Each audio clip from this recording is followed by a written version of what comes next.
Ben 10 Alien Predators. They were introduced in Omniverse to basically be used to make Ben look like a chump when using his aliens, and to introduce a new dynamic when it comes to the alien species across the universe. And almost every time he faced the literal dog that was transforming into these predators, he would get washed most times than not because the plot would not allow him to use any other transformation other than the specific alien that was weak to another predator. However, just because an alien predator was stronger than one of Ben's aliens, it didn't really mean Ben could always lose to said alien.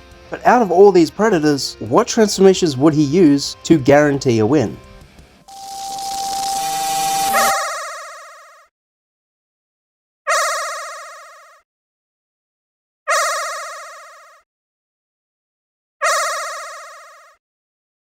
First off, let's cover the powers and abilities each predator has and see what Ben could do to beat said aliens. Because the Nemetrix only has 10 species available, apparently, if Ben finds an easy way to neutralize them, he should be fine. Starting with the Buglizard, a species that has evolved to being physically stronger and overwhelming to a Lepidopteran, and even has breath that can go through their slime. The Buglizard has also overpowered Water Hazard and forced Ben to get Rook's help. Despite this probably just Omniverse nerfing Ben to need Rook's help, it's a feat nonetheless that allows us to understand the Buglizard in combat. It's incredibly fast and seems to have a battle strategy of him blitzing around attacks to keep the fight close up to overwhelm the prey with his physical strength.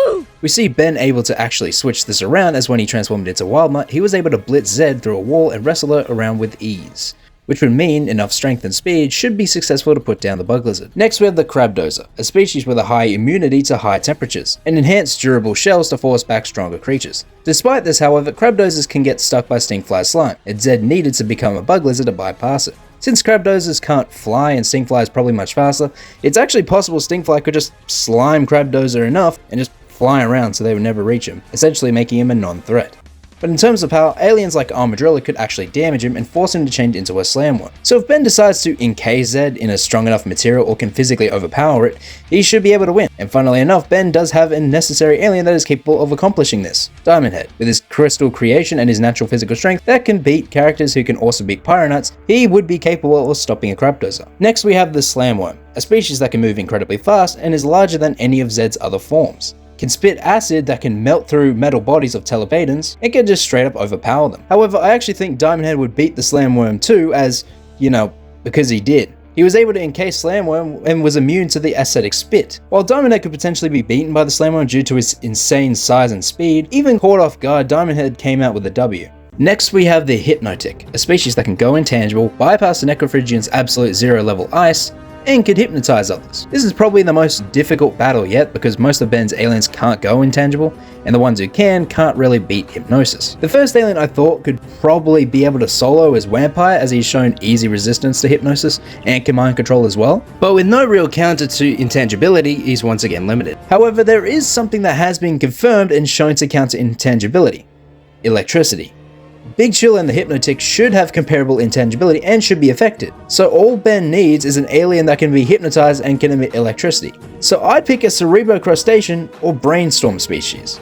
Not only does his brain capacity function to a point where Hypnotick's speed isn't really effective, but since the species is mostly mechanical, it would be heavily unlikely to be hypnotized. And with Brainstorm's battle intelligence, he would probably think of the best way to beat the Hypnotick in seconds. Next we have the Panuncian, a species evolved to split into copies and have power to overwhelm and hunt down Splixons or Ditto species. Going by their strength showings and multiplying, even if we put a stronger alien against them, they would have to deal with lots of Panuncians and would eventually be overwhelmed. To counter this, Ben needs an alien that can either blitz multiple beings and has the physical strength to overwhelm them, as well as probably the speed to bypass them. And while Accelerate is my boy, Fast Track has actually shown to do this against the Esoterica, who literally appeared from another dimension and Fast Track was already on their ass. Easy win for the underrated boy. Next, for a little speed run, we have the Mucilator, the Omnivoracious, and the Vicetopus. These f***ing names, I'm telling you. These three aliens don't really have much. Both the Vicetopus and Mucilator are extremely large and have minor aspects, while the Omnivoracious isn't really nothing but a winged bird that flies around and doesn't really have much else. Isn't it ironic that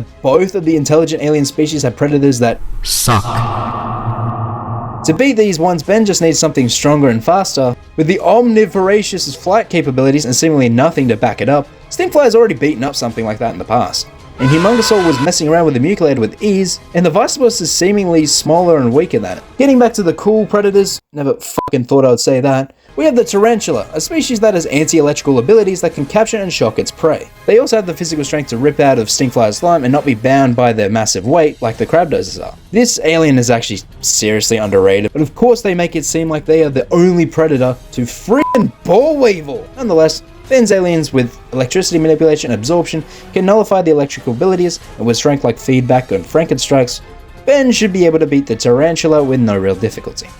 And finally, the Tyrannopede, a species that is typically shown as Humongousaur's predator, but really has the strength and weight to overwhelm Humongousaur, meaning weaker aliens like Cannonball and Forearms will get easily overpowered and overwhelmed. As well, they can produce webbing that can leave a Humongousaur looking like a fly trapped for a spider's meal. So we just need an alien bigger and stronger?